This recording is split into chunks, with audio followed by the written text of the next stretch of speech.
Hi, poets. Miss Saturaine here, and we're on our second day of poetry. You guys, I've already been reading some of your poems, and you're really sounding like a poet. Amazing. I'm so impressed with the poetry that you came up with just thinking about things that are around your house using your poet's eyes. Awesome job. But today I want to teach you another thing that poets use and do when they write poetry.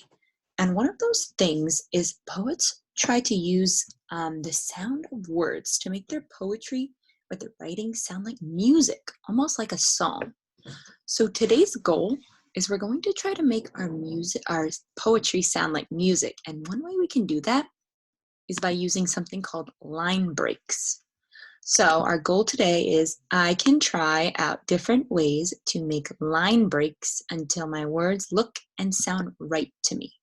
I'm going to show you what line breaks are in a second, but they're kind of like what you think they might sound like. It's where the line of your words breaks off and starts a new line. So I'm going to show you a poem that we read the other day called Aquarium by Valerie Worth, and I'm going to show it to you one way and then I'm going to show it to you another way.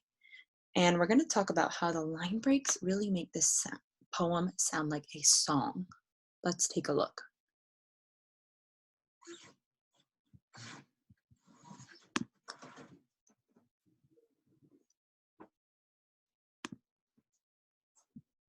So here's our poem, and this is how it goes. I'll read it one more time. Aquarium by Valerie Worth.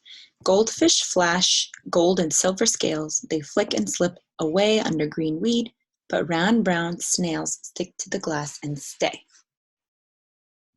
Now I'm going to show you the same poem, but with line breaks, meaning lines are separated in a different way. And we're going to see how that makes this poem sound a little bit more like a song.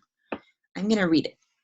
Goldfish flash gold and silver scales. They flick and slip away under the green weed, but round brown snails stick to the glass and stay. So this poem looks a lot different than the first one, right? You see how when we have goldfish flash, we have goldfish and flash on two different lines here, okay? We also have gold and silver scales are on their own line. And so forth. So we kind of are breaking up our poem into more and more lines. And that's a cool thing that poets do, that we are allowed to do now that we're writing poetry. Because poetry does not follow all the rules of regular writing, where when we would normally write just like this, now we're going to experiment with some line breaks, and it's kind of breaking up our poems into different lines. Now that the author kind of broke this up into lines, it sounds a little bit different. It sounds a little bit more like a song. And you can tell this because after a line, you kind of do a little pause, right? So you have to think and then go, oh, let me go to the next line. So I would say it like goldfish, flash, gold and silver scales. They flick and slip away under the green weed, but round brown snails stick to the glass and stay.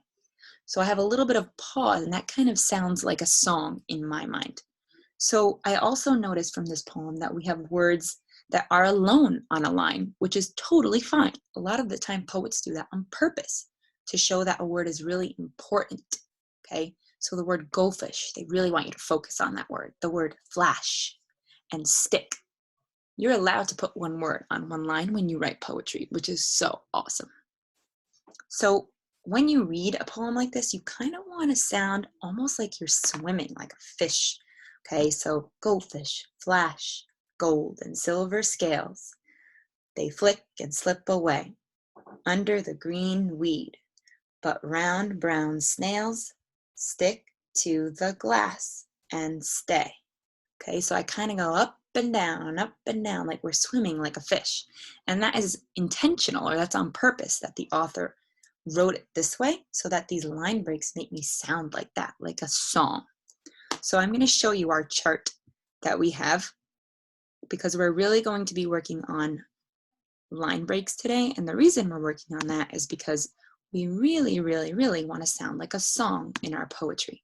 So we're focusing on this post-it right here. Does this poem have music? Okay, and one way we can make it sound like a song or sound like music is to use line breaks in a smart way. I'm going to show you how I use line breaks in my poem, because you guys all wrote poems yesterday. But today, we're going to use the poems we've already written and kind of try some new different ways to do line breaks to make it sound like that. So like I said, we're going to try out different ways to make line breaks until your words sound and look right to you, kind of like a song. So let's take a look at the poem we talked about yesterday. Actually, it was called The Ceiling. I'm going to show you, and I'm going to show you how I tried different line breaks out to experiment and make it sound like a song. So I have the poem here called Ceiling, and I wrote it a few different ways because I wanted to try out different line breaks.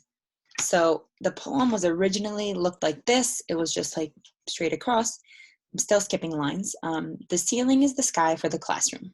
That was the original version. Now I'm kind of experimenting with different line breaks, and I'm kind of saying, okay, I'm going to put the ceiling is the sky for the classroom. So it's a little more sing-songy. I'm going to try it even another way, 3 ways I can try with different line breaks. So on this one, I put the ceiling is on the first line. On this first line, I put just the ceiling. Let's see if it sounds more like a song. The ceiling is the sky for the classroom. Oh, I kind of like this one even better because I kind of end on the important words that I really want you to focus on, like the ceiling, important, is the sky, important, for the classroom, important. So all these words that I want you to pause on, because a line break usually means you're going to take a breath or pause. These are the important words that I really want you to pause on. So I put them at the end of my poem, and it ended up sounding like a song. So I have the ceiling is the sky for the classroom. The ceiling is the sky for the classroom. Okay, so I sound like a fish going up and down, up and down. So use the poem that you've written yesterday, or one of the poems that you wrote yesterday, and change it up. Try to use a different line break, one that makes sense to you, one that sounds right to you. Make it sound like a song, musical. So last time, before I go today, your goal for today, I can try out different ways to make line breaks until my words look and sound right to me. Good luck today, poets. You can do this. I'm so excited to see your poems with awesome line breaks so that your poems can sound like music.